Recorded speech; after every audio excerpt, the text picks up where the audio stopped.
જય શ્રી કૃષ્ણ બધાને. 3:15 થવા આવ્યા છે અને પછી મારે તો ડ્રેસ સીવવાનું કામ પૂરું થઈ ગયું હતું તો હું ઘરે આવી ગઈ ને આજે વરસાદ બહુ છે એટલે જે ક્લાયન્ટની અપોઇન્ટમેન્ટ હતી ને એને ફોન કર્યો કે અમે આજ નહીં આવીએ કેમ કે દૂરથી આવવાના હતા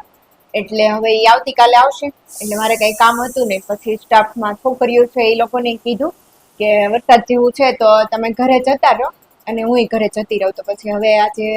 હાફ ડે પાર્લરમાં રજા તો હવે મારે જમવાનું બાકી છે મેં વઘારેલી ખીચડી બનાવવા મૂકી છે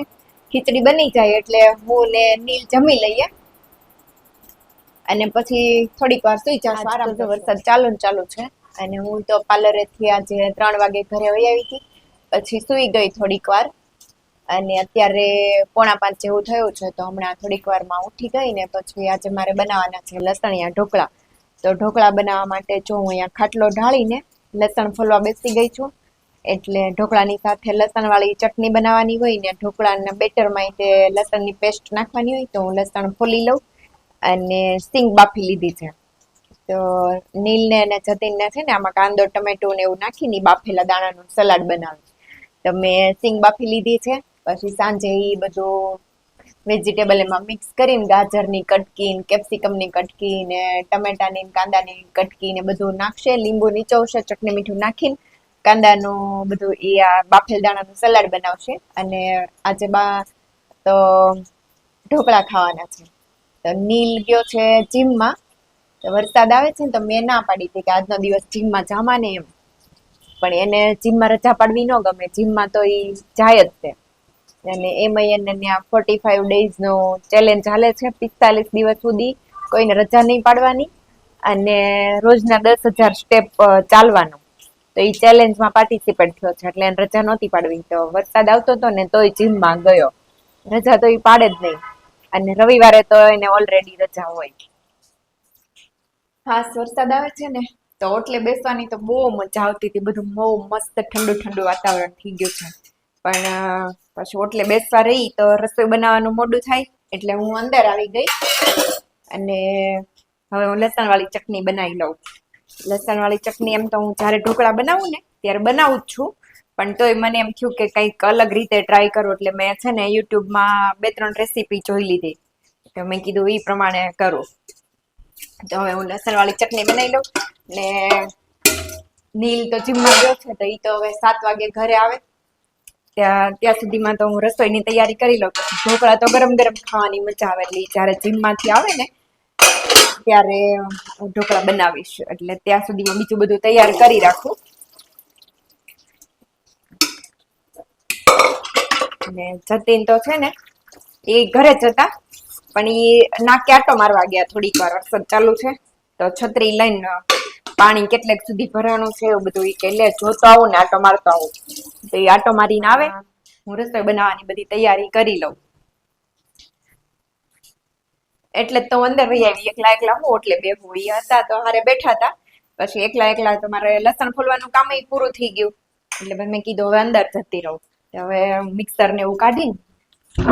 ઢોકળિયામાં પાણી ગરમ કરી રાખું ઢોકળિયું માળિયા ઉપરથી ઉતારી લઉં ને એવું બધું કામ કરી નાખું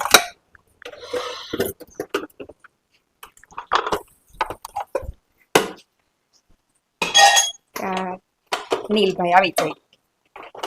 એમ તો 6:30 થઈ ગયા છે એટલે એને આવવાની કઈ બહુ ઝાઝી વાર નથી 5 વાગે જાય 7 વાગે ને ત્યાં તો એ જીમમાંથી ઘરે આવી જ જાય પછી કોઈક વાર થોડોક એક્સરસાઇઝ નો રાઉન્ડ કંઈક બાકી રહી જતો હોય ને તો થોડોક લેટ આવે ક્યારેક તો 7:30 પોણા 8 જેવા એ આવે પણ આમ ફિક્સ રેગ્યુલર ટાઈમ 5 થી 7 નો છે એનો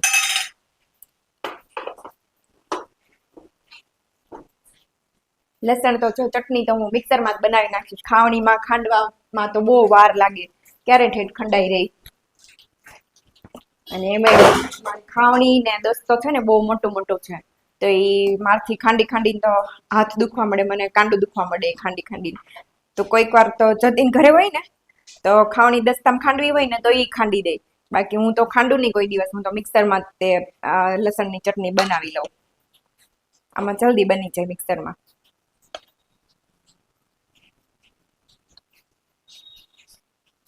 લસણની ચટણી બનાવી લો ને પછી એમાંથી થોડીક ચટણી કાઢી લઈશ એ ઢોકળા ઉપર આમ થોડીક ભભરાવેલી હોય ને જતીનને એવી ઢોકળા ઉપર લાલ ચટણી ભભરાવેલી હોય ને ઈ બહુ ગમે. એટલે અડધી ઈ ભભરાવા માટે કાઢી લેશે અને અડધી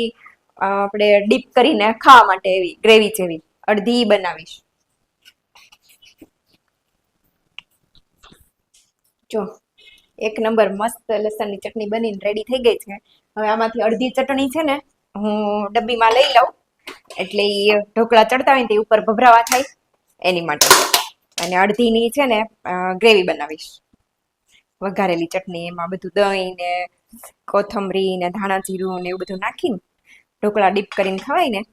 એવી ચટણી બનાવીશ થોડીક. આ મિક્સરનો છે ને બહુ અવાજ આવે છે. આ મિક્સર મારા મેરેજ થયા ને એટલા વર્ષ જૂનું છે, તો બહુ અવાજ આવે. એટલે મેં મિક્સર ચાલુ હતું ને ત્યાં સુધી થોડીક વાર વિડીયો બંધ કરી દીધો હતો. તો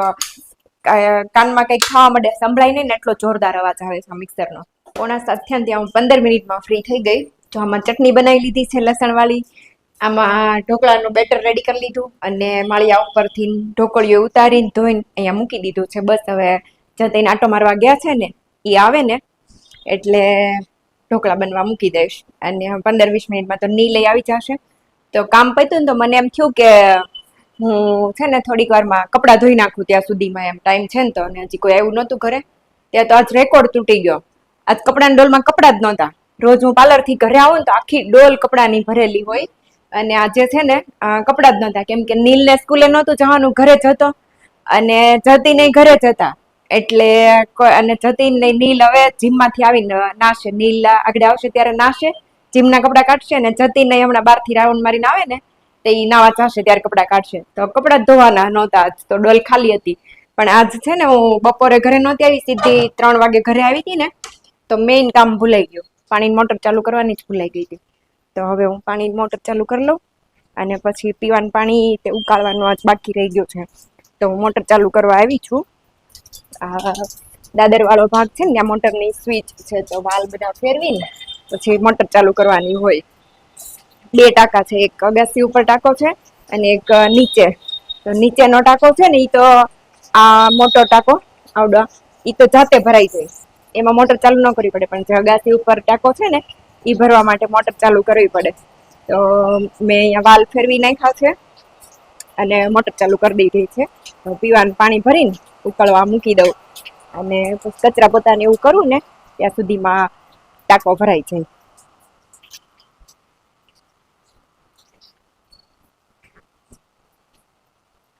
વરસાદ જો અંધારેલો છે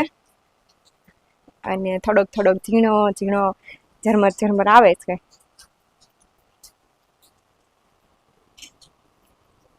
જો વરસાદ એમ તો ચાલુ જ છે, સાવ બંધ નથી થયો.